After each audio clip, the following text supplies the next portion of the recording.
안녕하세요. 부산가톨릭평화방송 아나운서 조윤진 비비안나입니다.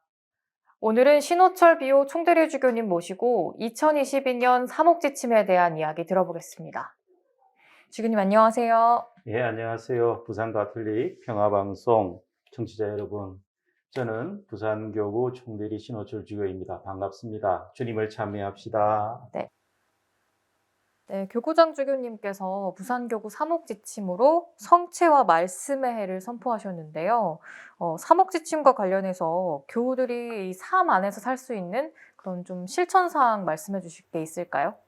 예, 실천 사항을 여러 가지를 쭉 연구하는 것은 의미가 없겠죠. 실천 사항 중에 가장 중요한 거 한 가지만 말씀드리고 싶은데, 그것을 위해서는 먼저 말씀과 성체, 이것이 어떤 관계에 있는지 본질을 먼저 말씀드려야 거기에 대해서 정확한 실천 사항을 우리가 알 수 있을 것 같아요. 말씀은 흔히 우리가 말이라고 해서 누구의 말을 듣는다 이렇게 생각할 수 있는데, 그러나 말씀은 뉴스라든지 어떤 인터넷 검색을 통해서 얻는 정보가 아닙니다. 말씀은 하느님이시고요. 하느님은 우리를 사랑하시고 우리와 관계를 맺고 싶어 하시지요. 그래서 우리에게 말씀하시는 겁니다.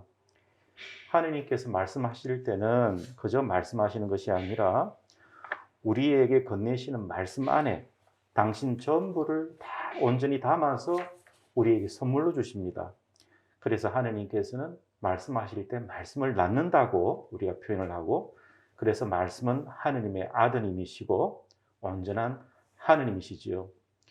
그래서 우리가 말씀을 대할 때는 단순히 뉴스를 듣거나 인터넷 검색을 통해서 정보를 얻는 방식으로 대해서는 안 됩니다. 말씀은 하느님이시니까 두렵고 떨리는 마음으로 말씀을 맞이해야 합니다. 또 말씀은 하느님께서 당신을 선물로 주시는 것이니까 그것을 감사하면서 그 사랑에 응답하는 마음으로 받아야 되겠죠. 그런 사랑을 느낄수록 우리는 거기에 응답하지 못하는 부당하고 부족한 우리 모습을 깨닫게 되고, 그래서 아파하고 죄를 뉘우치고 회개합니다. 말씀이신 하느님을 가장 합당하게 영접할 수 있는 그 방법은 바로 미사 전례 안에서 말씀을 듣고 응답하는 것입니다. 선포되는 말씀을 성체로 거행하면서 우리 몸 안에 받아 모시고, 그렇게 말씀과 한 몸이 되어서 우리 안에 계시는 말씀을 느끼고 그분의 가르침을 간직하고 그 가르침대로 지키며 살아가는 것, 바로 그것이 전례죠. 그러므로 성체와 말씀의 해에서 우리가 가장 중요하게 실천해야 할 것은 다른 것이 아니라 바로 진심으로 충실하게 미사에 참여하는 것입니다. 온라인으로 중계되는 미사 영상을 시청하는 것이 코로나19로 인해서 미사에 참여하기가 힘든 우리 현실을 달래주는 한 방편이 될 수는 있겠지만, 미사를 비롯해서 성사를 온라인으로 중계하는 것이 결코 성사를 대체할 수는 없습니다. 코로나19가 누그러져서 교우 여러분들이 미사에 마음껏 참여할 수 있는 날이 빨리 오기를 기원합니다. 네, 2023년까지 세계 주교 시노드가 진행이 됩니다. 이번에는 이전과는 조금 다르게 진행이 된다고 하던데요. 주교님께서 이 시노달리타스와 관련해서 평신도들이 할 수 있는 것에 대해서 좀 알려주실까요? 예. 그 역시 이제 뭘 할 거냐 하기 전에 그것이 무엇이냐부터 알아야 되겠죠. 네. 근데 이것이 알아듣기가 사실은 쉽지는 않고요. 이것을 이야기하려면 제자 바티칸 공의 시점까지 우리가 돌아가야 돼요. 네. 신호도가 뭔지 알아야 그 신호도 다음을 의미하는 시노달리타스를 아는 거거든요.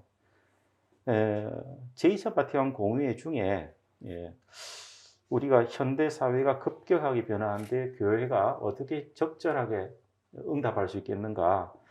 그렇게 하기 위해서는 그러한 여러 가지 문제들을 적시적시 논의할 수 있는 상설 자문기구가 필요하다는 것이 제2차 바티칸 공의의 요청이었습니다.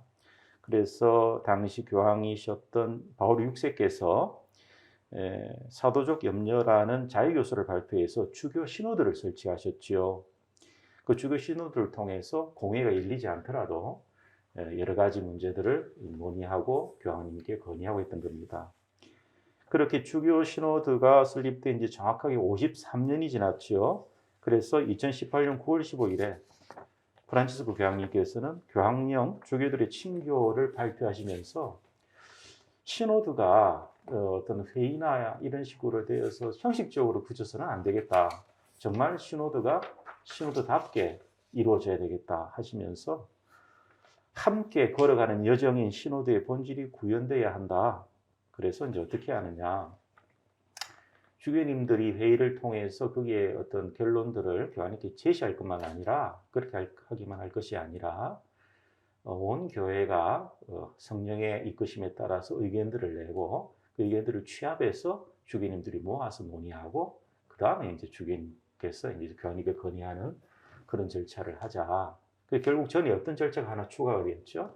전에는 1년 동안 주교님들의 회의가 있고 교황님 그걸 건의하는 것이었다면은 이제는 주교님들의 회의에 앞서서 온 교회 모든 구성원들이 성령의 이끄심에 따라서 교회를 위해서 세상을 위해서 어떤 의견을 내놓고 그 의견들을 취합하는 과정이 들어갔던 겁니다. 그래서 1년이 더 추가되었죠.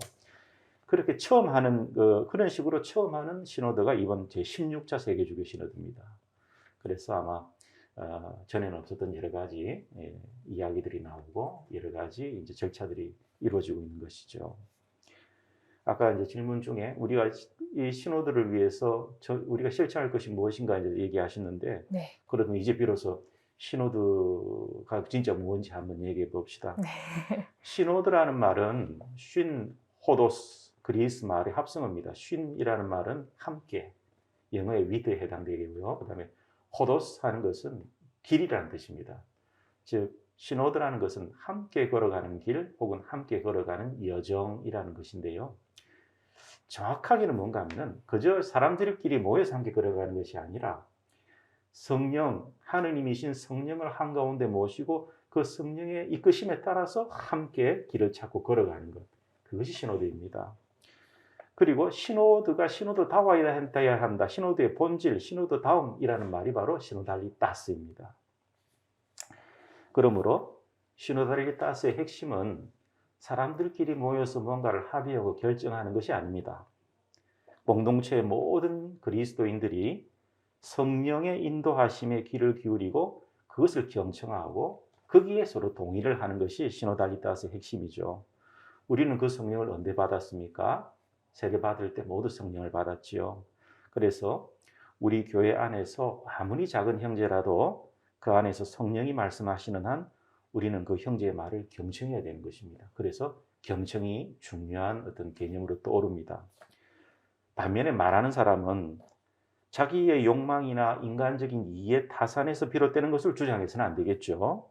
정말로 이 생각이 내 생각인지 아니면은 내가 세례를 받을 때 내가 받았던 성령께서 나에게 가르치시는 말씀인지 잘 분별해서 조심스럽게 이야기를 해야 될 겁니다. 그리고 이제 그것이 정말 성령의 뜻인지 성령의 이끄심인지를 최종적으로 식별하는 것은 교도권에 맡겨져 있는 소임입니다. 주교님께서 판단하시고 그리고 마지막으로 또 교황이 판단하시고 그런 것이죠. 따라서 실천사업은 무엇인가? 내가 세례 때 받았던, 그래서 내 안에 활동하고 계시는 성령을 항상 느끼면서 그 성령이 나에게 뭐라고 말씀하시는지를 깨닫고 그걸 이제 말하는 연습을 하는 거죠. 내가 하고 싶은 말을 하는 것이 아니라 성령께서 나에게 뭐라고 하시는지 묵상하는 시간이 필요할 것이고요.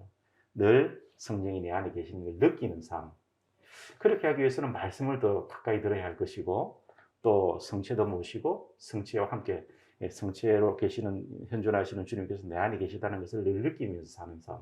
결국 우리 2022년 사목지침 성체와 말씀 회의를 잘 사는 것이 이 시노달리타스를 구현하는 좋은 방안이 되겠죠.